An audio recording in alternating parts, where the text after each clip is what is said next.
Bom dia a todos, né? Então, a minha dissertação tem o tema Caracterização metrológica de scanners ópticos tridimensionais por projeção de luz estruturada aplicado a ensaios de coletes balísticos. E ela é composta dos seguintes itens. Uma introdução, fundamentos teóricos, a metodologia empregada no trabalho, apresento ainda os resultados, as conclusões, também apresento perspectivas de trabalhos futuros e alguns desdobramentos deste trabalho em questão. Bom, na introdução eu gostaria de falar um pouquinho aí do que motivou, né, este estudo. Então, a grande motivação foi a minha vivência no laboratório balístico do Centro de Avaliações do Exército, né, que fica localizado na Restinga da Marambaia. Então, passei 5 anos no laboratório, onde foi possível ter contato com diversos materiais, né, avaliação de diversos tipos de materiais militares, munições, armamentos leves, pesados, blindagens opacas e transparentes, e coletes balísticos, né, que no caso é o objeto deste estudo. Especificamente, coletes balísticos e digitalização, no caso, né. Então, falando um pouquinho aqui das particularidades, né, das medições que são executadas, cabe destacar que os instrumentos utilizados e recomendados pela normatização, pelas normas exigentes, né, pelas normas NID 0104 e 0106, eles estabelecem que os instrumentos de medição apresentem certeza de 1 milímetro. Só que, tendo em vista aí as diversas manipulações que são realizadas com a plastilina, com a massa de modelar, né, é difícil assegurar que essa incerteza ela vai ter alguma relevância, né, no contexto da medição. E algumas vezes acontecem em situações específicas, né, e dificultam aí a acuidade visual, e somadas ainda à habilidade do operador e sua acuidade visual, a metrologia é um pouco dificultada. Falando um pouquinho ainda das deformações de plastilina, certamente são superfícies complexas, né, e obviamente exigiriam um instrumento adequado, mais adequado do que o paquímetro, né, para que essas superfícies pudessem ser caracterizadas. Então, em 2015, 2016, eu e minha equipe iniciamos a prospecção de algumas técnicas e equipamentos que pudessem ser aplicados nesse contexto. Então, foi aí que nós chegamos aí nos equipamentos de digitalização tridimensional, né? Então, em 2016, o scanner da foto foi adquirido, que é o scanner Faro Freestyle Objects, e através desse instrumento, né, já foi possível verificar que existe um ganho de qualidade na metrologia dessas superfícies complexas, né? Então, aqui um exemplo de uma medição realizada com paquímetro, onde o operador verificou que a profundidade era de 35 milímetros, e depois a nuvem de ponto gerada pelo scanner possibilitou aí o levantamento de valores próximos a 39 milímetros. Então, uma diferença bastante considerável, né? Adicionalmente, como possibilidades e vantagens do scanner que foram visualizadas naquela ocasião, a gente pode citar a possibilidade de armazenar as informações do trauma, né? Uma vez que só o operador visualizava e anotava numa ficha. Isso daí vai possibilitar aí a criação de banco de dados, pesquisas para os materiais, né, desenvolvimento de materiais, e também até amparo jurídico, né, já que algumas vezes a justiça ela pode fazer uso dos dados que estão armazenados no Centro de Avaliações do Exército. Adicionalmente, existe a possibilidade de eliminar a influência do operador. E, enfim, para essa dissertação, foram estabelecidos os seguintes objetivos.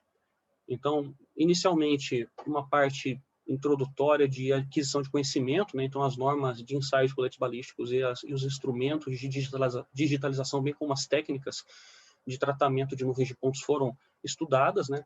Uma vez que esses equipamentos, essas técnicas e as normas estavam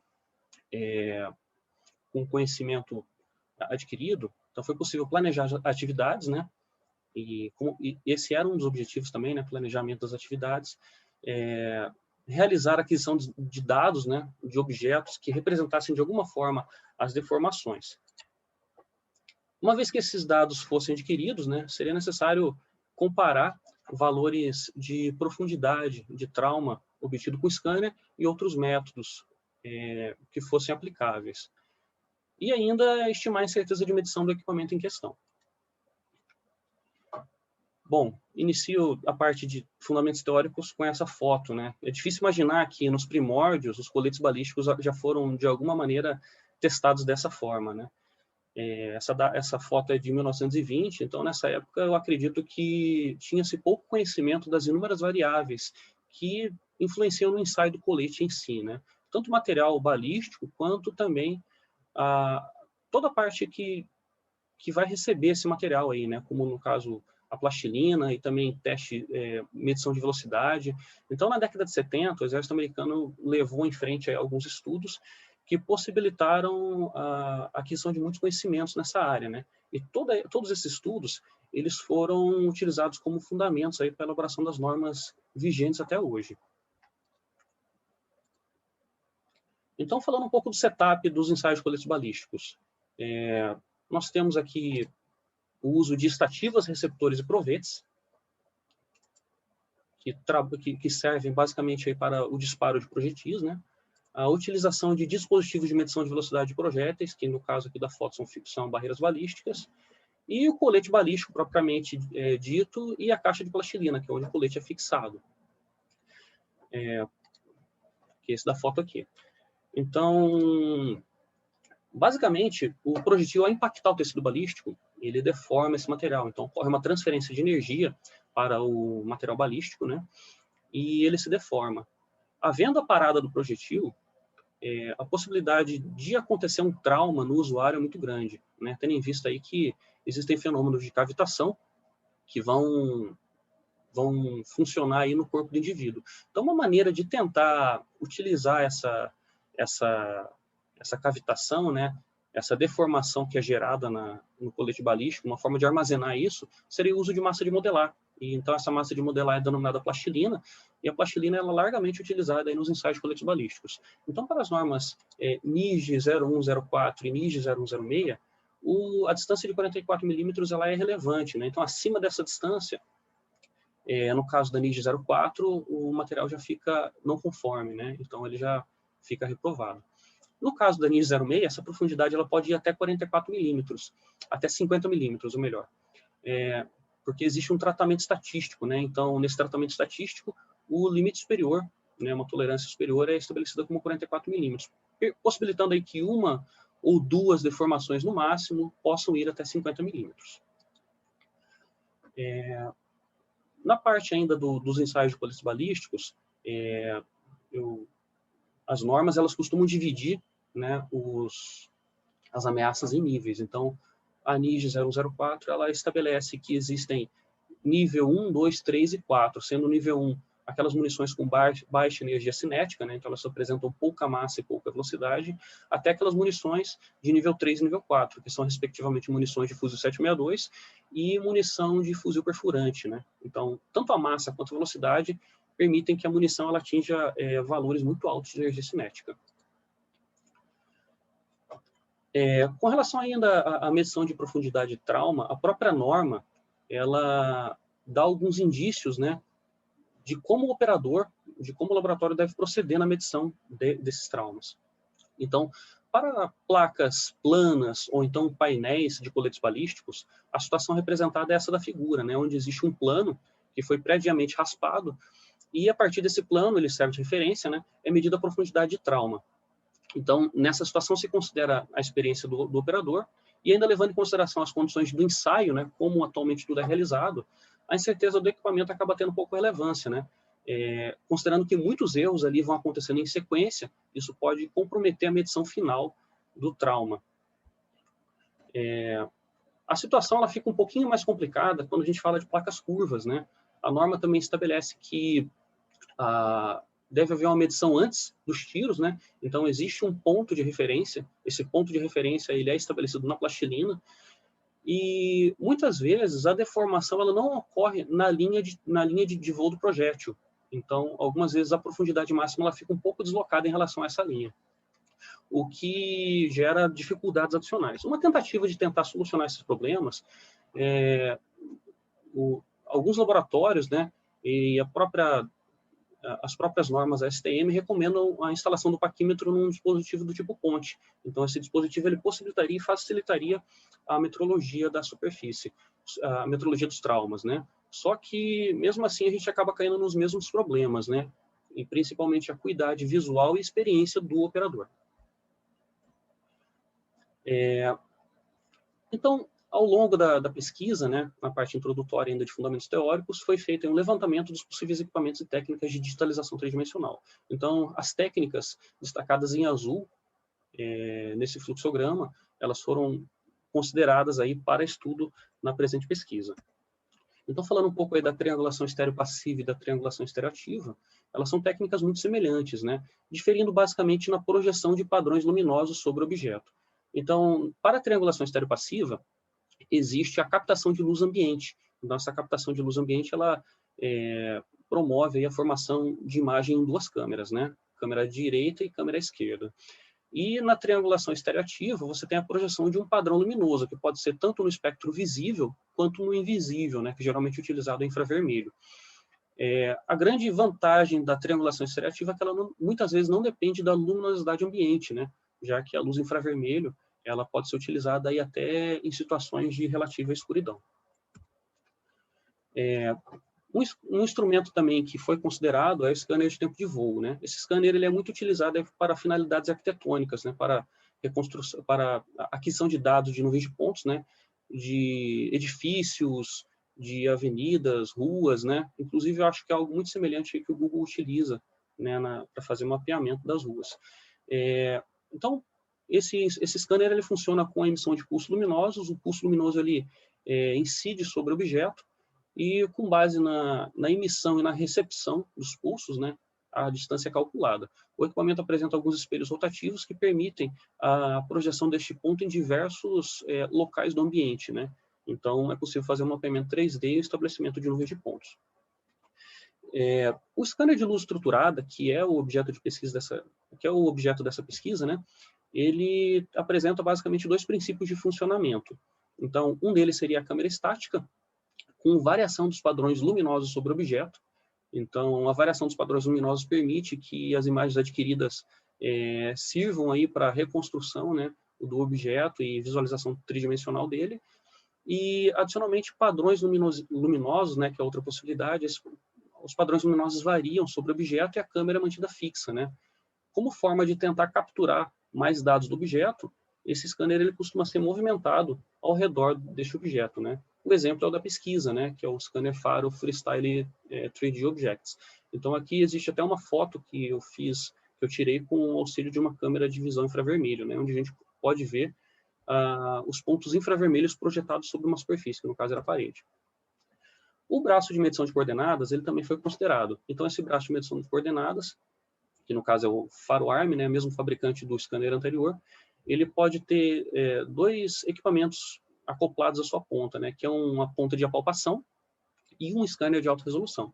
A ponta de apalpação, ela verifica as coordenadas locais, né, e por meio de uma transformação, você consegue estabelecer essas coordenadas aí num sistema global de coordenadas, fazendo essa transformação, né. Então, desse modo aí, o scanner ele apresenta um funcionamento muito rápido, né, e bastante preciso. Algumas tentativas de modelar o ruído e os erros gerados na digitalização foram localizados na literatura. Em especial, o que Rutschauer apresentou, né? Ele diz aí que a situação ideal da digitalização seria que ela fosse realizada em uma direção normal à superfície que está sendo digitalizada, considerando, obviamente, uma determinada distância ótima, né? Para que o sistema óptico, né? O foco e tudo mais possa ser otimizado. Ainda como alguns problemas, né, algumas causas para a incerteza, Beraldin ele levanta os seguintes tópicos, né? Então, o método utilizado, né, para a digitalização, ambiente, luz ambiente, né, como isso influencia sobre o que está sendo digitalizado, pessoal, né, porque a gente está falando algumas vezes que o equipamento está sendo manipulado por algum operador, hardware, software, e ainda o material, né, digitalizado, tendo em vista aí que a superfície e condições de refletividade certamente influenciam, né, o que está sendo digitalizado. Falando um pouco das nuvens de pontos, elas nada mais são do que representações simplificadas, né, de objeto por meio de suas coordenadas tridimensionais. Então, no exemplo aí nós temos um coração humano, né, um modelo digital, né, arquivo STL, e esse arquivo STL ele foi amostrado, né, em algumas nuvens de pontos, sendo que a gente vai observando que vai existindo uma simplificação da representação. Adicionalmente, as nuvens de pontos elas são utilizadas principalmente hoje, né, para a direção autônoma, né? Então, veículos autônomos utilizam muito dessas nuvens de pontos, e por meio das quais é possível fazer aí o reconhecimento de formas, objetos, pedestres, né, vias. E a aplicação a que essa pesquisa se propõe, né, que seria a utilização de nuvem de pontos aí para a metrologia e armazenamento, né, dos traumas dos ensaios balísticos. Algumas vezes, os processos de segmentação se tornam necessários dentro de uma nuvem de pontos, né? Então, supondo uma digitalização de um veículo, né, que ele realize ao longo do seu deslocamento, é necessário que ele identifique o que é um pedestre, o que é um poste, o que é um obstáculo, né? Então, quando ele faz isso, ele segmenta a nuvem de pontos em regiões de interesse. Para a presente pesquisa, a segmentação, os métodos utilizados foram aqueles baseados em modelos, né? E o principal exemplar desses métodos é o Random Sample Consensus. Então, esse método aí, ele consiste na amostragem aleatória, né, de alguns pontos para que possam ser estabelecidas formas geométricas. Então, no primeiro exemplo ali, na primeira figura, né, da primeira iteração, existe a tentativa de fazer o ajuste de uma reta em uma nuvem de pontos. Então, inicialmente são tomados 2 ou 3 pontos, né, de acordo com o que o operador definir. Então, a partir daí, estabelece-se uma determinada tolerância e o algoritmo começa a fazer a verificação aleatória dos pontos, né? Então, ele vai levar em consideração, obviamente, a reta que possuir o maior número de pontos dentro dessa tolerância estabelecida, né? Que seriam os inliers. Então, com isso, o algoritmo ele consegue ser bastante resistente ali à ocorrência de outliers, né? E ruído também. Dependendo da aplicação que se deseja também, o objeto ele necessita algumas vezes ser digitalizado mais de uma vez, né?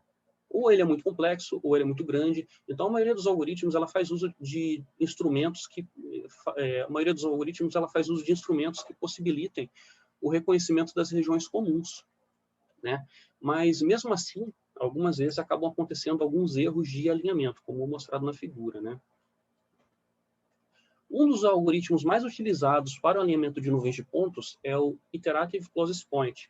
Então, esse algoritmo ele é bastante utilizado na área de visão computacional, né? Então, inicialmente, uma das imagens ou uma das nuvens de pontos é mantida fixa como referência e a outra nuvem de pontos é deslocada na sua direção. Então, são calculados parâmetros de registro, né, que são parâmetros referentes à rotação e translação da nuvem de pontos que está sendo deslocado, e as interações vão acontecendo de maneira que a distância entre as nuvens de pontos vai diminuindo. Então, o algoritmo ele faz a minimização do desvio padrão dos resíduos das distâncias. E esse processo ele vai acontecendo até que uma determinada tolerância seja estabelecida.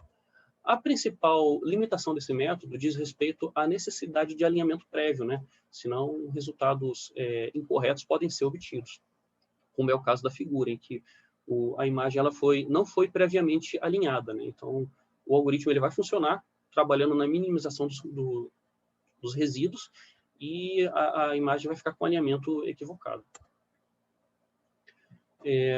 Uma vez que a nuvem de pontos costuma representar uma determinada superfície ou um determinado objeto, a estimativa de normais ela pode fornecer importantes pistas aí, né, sobre como essa superfície é de fato. Então, na imagem, nós temos a superfície de um aerofólio, né? Essa representação em nuvem de pontos representa a superfície desse aerofólio. E na imagem à direita, foi realizada a estimativa de normais dessa superfície. Então, essa estimativa de normais, a cada ponto da nuvem de pontos é estabelecida uma normal em relação à superfície original. Esse processo acontece geralmente pela verificação do ponto em relação aos seus vizinhos, né? Para essas figuras, né, e para a demonstração dessas normais, foi utilizado o software MeshLab. Então, como dito, o estabelecimento de normais, ele constitui um passo muito importante aí, para alguns algoritmos de reconstrução de superfície, como, por exemplo, o algoritmo de reconstrução de superfície de Poisson. Então, para este algoritmo, né, é estabelecida uma função implícita e o algoritmo busca justamente isso, né? A função implícita, né? Ou seja, a função homogênea, que vai ser obtida por meio da integração do campo vetorial associado às normais em cada ponto. Então, dessa maneira é possível obter a figura, né? Que está sendo apresentada aí na esquerda. Alguns outros algoritmos, eles não necessitam do estabelecimento de normais para que a superfície seja reconstruída, como é o caso do algoritmo Bulk Pivoting Algorithm. Então, este algoritmo ele vai trabalhando também com os pontos adjacentes e, de acordo com uma determinada tolerância, né, um círculo de um raio R, os pontos adjacentes vão sendo incorporados à malha e à superfície. Nos dois casos, né, a gente observa que a nuvem de pontos ela é bastante comportada, né? Então, ela é considerada uniforme e sem descontinuidades. Por isso, os resultados foram tão bons, né?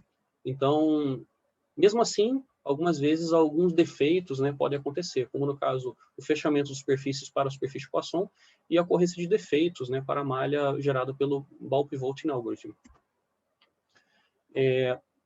Falando um pouco da parte de reconstrução de superfície ainda, diversos dados de entrada, como mapas de profundidade, nuvens de pontos e nuvens de pontos com normais associadas, podem ser tomadas como entrada, né, como input aí para os algoritmos.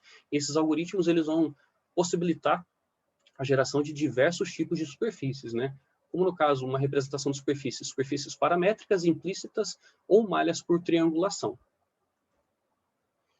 Falando um pouco aí da parte de ruídos e outliers, cabe destacar que para a nuvem de pontos, o conceito qualitativamente ele é um pouco diferente daquilo que a gente utiliza nos conceitos estatísticos, né?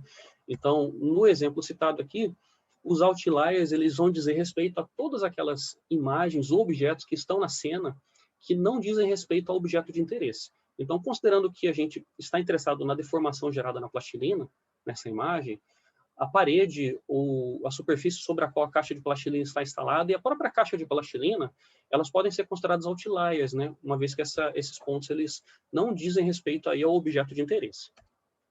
Falando um pouquinho mais de ruídos e outliers, a definição deles se encaixa ainda na seguinte definição, né?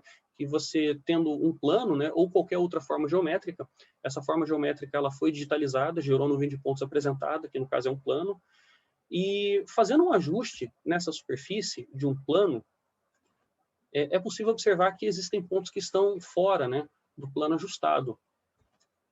E esses pontos que estão fora, considerando exatamente uma determinada tolerância ou um teste de outliers, a gente pode verificar que são compostos aí de... Essa nuvem de pontos ela pode apresentar ruídos e outliers também. Objetivando compreender um pouquinho melhor a parte de ruídos e outliers e que esses fenômenos eles acontecem, né, nas nuvens de pontos, foi realizado um trabalho de pesquisa, sendo possível estabelecer a seguinte hierarquia, né, entre os processos de ruídos e de filtragem de nuvens de pontos. Então, os três autores, o Gao, o Han e o Leal, eles estabelecem classificações disjuntas, né, por assim dizer. Então, na tentativa de fazer uma hierarquia, né, e uma classificação, foi possível chegar no seguinte gráfico, né, onde a gente basicamente vai utilizar a filtragem baseada nas proximidades e os métodos baseados em esparsidade de nuvem de pontos. Essa pesquisa ela possibilitou aí que os melhores métodos, né, aplicáveis com maior facilidade, fossem empregados na pesquisa. Falando um pouquinho aí dos dois métodos que foram utilizados para filtragem de nuvem de pontos, os dois métodos apresentados, o Statistical Outlier Removal e o Noise Filter, eles encontram-se implementados no software Cloud Compare e são apresentados na figura. Então, para o Statistical Outlier Removal, você tem um ponto considerado central, a partir desse ponto são medidas distâncias, e essas distâncias são utilizadas para cálculo de média e desvio padrão, né? Os pontos que estejam, as distâncias que estejam acima de uma determinada tolerância estabelecida são excluídas, né? Então, são considerados outliers. Na abordagem do algoritmo Noise Filter, você tem uma abordagem muito semelhante, né? Então, você tem inicialmente uma esfera de um raio R. Essa esfera de raio R, ela está centrada no ponto de interesse. A partir dessa esfera, né, e dos pontos que estão interiores à esfera, um plano é ajustado e a partir desse plano são calculadas as mesmas distâncias, né? Então, a partir desse ponto, o algoritmo ele se assemelha muito ao Statistical Outlier Removal. Claro que a abordagem de como são selecionados os pontos, ela difere um pouco de uma abordagem para outra, né? Falando um pouco da parte de metodologia. Então, os instrumentos utilizados foram o faro Freestyle 3D Objects, o faro Quantum Faro Arm, que pode ser utilizado tanto como dispositivo apalpador, como também como scanner de alta resolução. e ainda o Vic Gauge 3D Camera System. Então, esse equipamento ele é muito utilizado para aplicação de técnica de correlação de imagem digital, né? Essa técnica ela é basicamente utilizada aí para análise do comportamento dinâmico de estruturas. Cabe ressaltar que o uso desse equipamento ele possibilitaria uma reconstrução 3D já com o setup estabelecido, né? Possibilitando aí que as informações adquiridas apresentassem maior confiabilidade. A forma geométrica escolhida, né, foram as calotas esféricas, principalmente pela semelhança com os traumas observados na plastilina. Então, na figura é possível observar essa semelhança que foi mencionada, né? E para cada calota esférica, 2 distâncias basicamente foram medidas, né? Buscou-se fazer a medição de 2 distâncias, a distância D1 e a distância D2. Então, a distância D1, ela consiste na distância entre o plano base da calota esférica e o topo da calota esférica, e a distância D2 estabelecida consistia na distância entre o plano base da mesa de desempenho e o topo da calota esférica. Mais alguns motivos para a escolha da calota esférica seria a simplicidade de fabricação e ainda o material disponível, né, já que o tarugo cedido ele apresentava aí dimensões limitadas, né, de 120 milímetros. Então, para conceber os artefatos, foram pensados nas distâncias comumente observadas para os ensaios de coletes balísticos, né, para os traumas. Então, a distância de 44 milímetros ela foi considerada porque justamente aquela distância considerada crítica, né, para a NID 04. E, considerando aí o material disponível, né, para ser usinado, a gente buscou fazer aí a usinagem de distâncias adicionais. Então, foi realizada a usinagem de 10 milímetros, 25 e também 50. Esse material foi usinado essas calotas esféricas foram usinadas em aço 4340, né, e cada calota esférica foi denominada respectivamente A, B, C e D. Após o processo de usinagem, o aspecto do material é o que está apresentado na figura, né? Só que os processos de digitalização, principalmente do faro Freestyle 3D Objects, ele não possibilitava, né, uma aquisição de uma quantidade adequada de pontos. Então, o motivo pelo qual foi necessário fazer um tratamento superficial. Então, foi realizado um processo de fosfatização sobre a superfície, onde houve o acréscimo de óxido sobre este material, né? Adicionando apenas alguns microns, né, não influenciando aí muito nas dimensões dos objetos. A nuvem de pontos que se desejava obter é exatamente essa da figura, né? Uma nuvem de pontos uniforme, com quantidade suficiente de pontos, né, que pudesse caracterizar a calota esférica e a superfície adjacente, né, já que essas calotas esféricas elas foram digitalizadas sobre uma mesa de desempenho. A metodologia para a comparação, né, de digitalizações utilizando as calotas esféricas é que está apresentada. Então, um desenho técnico foi realizado, a usinagem, e depois disso foi realizada a fosfatização. Basicamente foram originados aí 3 conjuntos de dados, né, neste momento. Então, um conjunto de dados serviu como referência, que foi o conjunto de dados do braço de medição. Nesse conjunto de dados haviam 20 nuvens de pontos, sendo que 5 nuvens de pontos correspondiam a cada calota esférica. Os dados digitalizados do scanner Faro Freestyle 3D Objects também deram origem a um conjunto de dados com 20 amostras e um segundo conjunto de dados com 16 amostras. O conjunto de dados com 20 amostras, ele foi analisado, né, foi feita uma estimativa de distância de interesse e a comparação estatística já foi realizada com o primeiro conjunto de dados de referência. Já foi observado que os resultados não eram satisfatórios, motivo pelo qual motivou aí ao acréscimo de um segundo conjunto de dados, tanto para confirmar valores, né, e possibilitar aí também a correção de alguns parâmetros que não foram observados na primeira digitalização, como, por exemplo, a perpendicularidade, né, em relação à superfície de interesse. Com isso, o scanner foi pouco movimentado e aconteceu que o processo de reconstrução, né, o processo de geração de nuvem de pontos foi comprometido. Então, foi muito difícil, né, de conseguir essas nuvens de pontos sem a movimentação do scanner, já que é um pré-requisito, né, para o funcionamento do equipamento. Então, foram obtidas apenas 16 nuvens de pontos com características aí satisfatórias. Ainda como tentativa de tentar aproximar os valores das nuvens de pontos dos valores considerados como verdadeiros, foi utilizado o software Cloud Compare.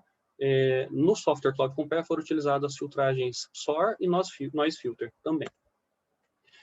A digitalização utilizando o braço de medição, ela foi realizada por apalpação, né, manualmente. Então, a palpação manual possibilitou aí a varredura, né, manual, e em cada calote esférica foram obtidos aproximadamente 4.000 pontos, principalmente dos planos de interesse e da calote esférica, né, com ênfase no topo, né, onde foram mostrados aproximadamente 500 pontos. Os resultados foram semelhantes ao apresentado na figura. Então, aqui nós temos a delimitação da calote esférica, do plano base da calote esférica e também da mesa de desempenho. Para esses conjuntos de dados, não foi necessária a aplicação de nenhum tipo de algoritmo, né, já que as regiões estavam muito bem delimitadas. Então, o que foi realizado é que as regiões foram apenas segmentadas, né, dando origem aí aos planos considerados e a calote esférica, por meio de ajuste.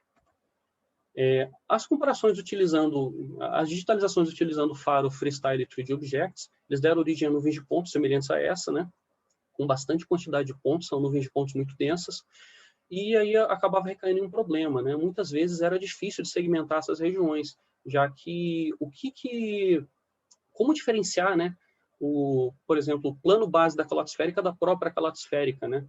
Como fazer essa distinção? Então, a solução encontrada foi a utilização do algoritmo Randstad. Então, esse algoritmo ele possibilitou aí uma segmentação automática dos dados, né? Então, foram segmentados 2 planos e, adicionalmente, a calote esférica.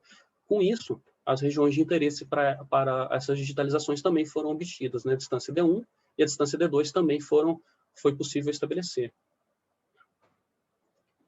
Ainda, numa tentativa de digitalizar formatos livres, né, semelhantes aí aos observados nos ensaios balísticos, foi realizada a abordagem utilizando traumas usinados em madeira. Essa metodologia, né, também possibilitaria uma comparação de métodos considerando a aplicação de interesse. Então, uma primeira nuvem A, ela deu origem ao conjunto de dados amostrados, e essa nuvem A, ela foi escolhida porque ela apresentava poucos defeitos e era uniforme. Então, essa nuvem A, ela possibilitou aí a construção a reconstrução de superfície utilizando o método de Poisson. Uma vez que essa reconstrução de superfície foi realizada, essa forma geométrica ela foi usinada numa placa de madeira e digitalizações sequentes deram origem às nuvens de pontos B, C e D. Nuvem de ponto do faro Freestyle, nuvem de ponto C da reconstrução 3D, né, utilizando o equipamento de reconstrução 3D VIC, 3D Gauge System, e ainda uma nuvem de pontos considerada como referência, que seria a nuvem D, né, que foi originada aí pela digitalização do scanner de alta resolução. Ainda foi realizado um cálculo de profundidade e dentação considerando planos de referência, né, e posteriormente uma comparação. Então, uma nuvem de pontos A, ela foi reconstruída, né, a superfície dessa nuvem de pontos foi reconstruída. Essa reconstrução ela possibilitou depois uma usinagem utilizando uma fresa, e essa fresa ela possibilitou aí a usinagem de uma placa de madeira, né, com os traumas e com as representações. Dentre as digitalizações ainda, né, foi selecionada aquela que possibilitaria melhor reconstrução de superfície. Para a reconstrução 3D, foi necessário fazer a pigmentação da placa de madeira, né, principalmente para a colocação desses pontos observados, né. Então, na utilização de correlação digital de imagem, esses pontos são conhecidos como speckles. Então, os speckles, eles otimizam o processo de correspondência entre as imagens estéreo.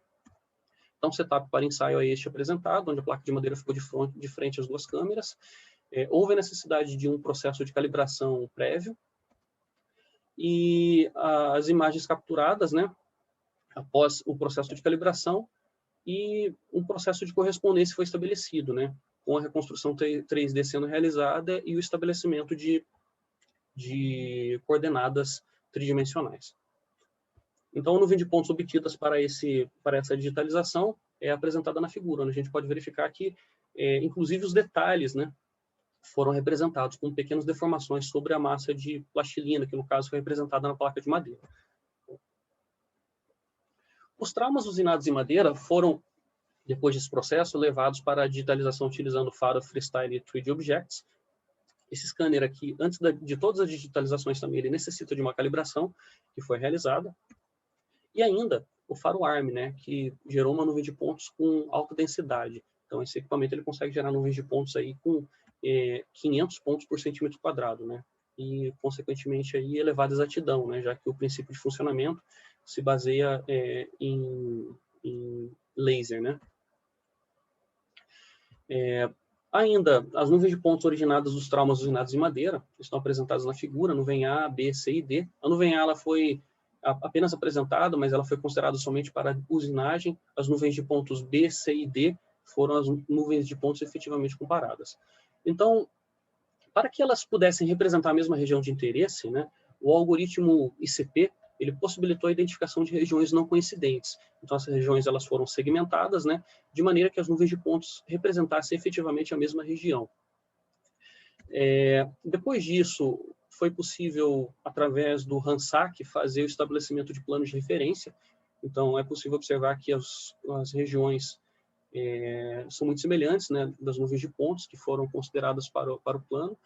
E, com base nisso, foi possível fazer a segmentação das regiões de trauma, né? Então, o algoritmo RANSAC, ele possibilitou o estabelecimento de plano de referência e depois a segmentação das regiões de trauma em cada nuvem de pontos. Falando um pouco aqui da parte de resultados, né? As medições utilizando as calotas esféricas, nestes resultados foi aplicado um teste de normalidade, né? Para verificar se os testes F e T seriam aplicáveis, já que eles dependem de dados normais. E a grande resposta a ser obtida era se os conjuntos de medições eles eram estatisticamente comparáveis aos conjuntos assumidos como verdadeiros. Então, aqui nós temos os resultados das medições utilizando o braço de medição, né? São 5 conjuntos de dados, sendo que cada distância, né, ela foi medida 5 vezes. Então, temos a distância 1 na calota esférica A, foi medida 5 vezes. A distância 2, por exemplo, também, né, na calota esférica A, foi medida 5 vezes. Então, isso possibilitou, né, uma grande quantidade de distâncias para avaliar o funcionamento do scanner nas diversas distâncias. Uma vez que os conjuntos de dados foram adquiridos, o teste de normalidade foi realizado nos conjuntos de dados, né? Cada célula aí representa um conjunto de dados. Então, por exemplo, o braço de medição, né, que é o Articulated Armed Coordinate Measured Machine, né, o ACMM, para a calota esférica A, 0,2557, ele representa 5 valores, né, um grupo de valores. Então, foi verificado que os valores da calota esférica B, eles apresentavam um p-valor inferior a 0,05, né, o que caracteriza que são dados não normais. Obviamente que outros testes, né, que não de Shapiro-Wilson, poderiam ter sido aplicados a esses métodos, só a esses conjuntos de dados, né? Só que por praticidade, pelo conjunto de dados B não representar, ser meramente informativo, né, os dados eles foram excluídos, né, e seguiu-se a análise aí com as calotas esféricas A, C e D, que apresentavam dados normais.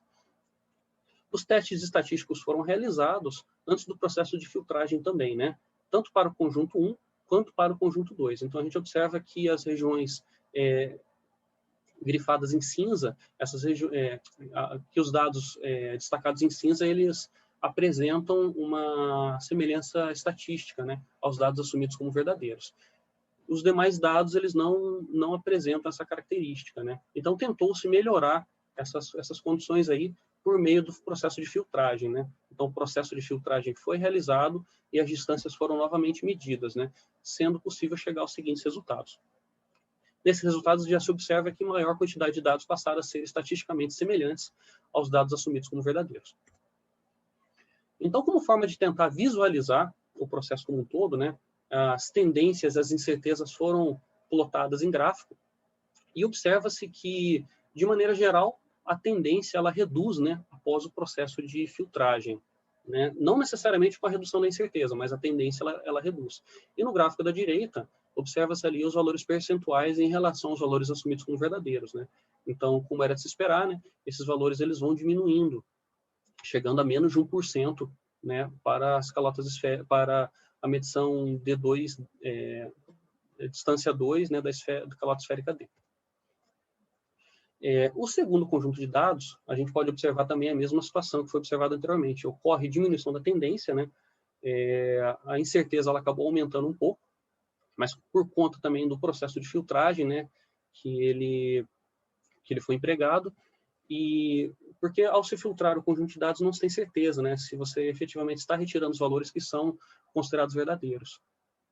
Então, após a remoção de ruídos, né, mais valores passaram a ser estatisticamente semelhantes aos valores assumidos como verdadeiros, assim como no conjunto 1. Então, a filtragem ela possibilitou esse resultado.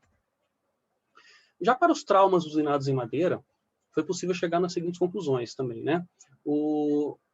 Existe a confirmação de erros sistemáticos, né, assim como apresentados lá nas calotas esféricas.